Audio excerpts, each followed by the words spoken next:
делаю чистку, ставлю защиту для каждого человека отдельно, составляю натальную карту, астрологическую матрицу.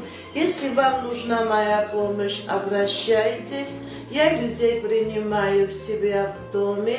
Если не скажете, դուք որպես շնորհակալություն, որպես էներգիայի փոխադրում, ուղարկեք ձեր նվերները, ուղարկեք ձեր լարկերը, կարող եք գրանցվել նման ձևով իմ ալիքներին եւ նման ձևով մեր մեջ կլինի։ Կարող եք դուք որպես շնորհակալություն, որպես էներգիայի փոխադրում, ուղարկեք ձեր նվերները, ուղարկեք ձեր լարկերը, կարող եք գրանցվել նման ձևով իմ ալիքներին եւ նման ձևով մեր մեջ կլինի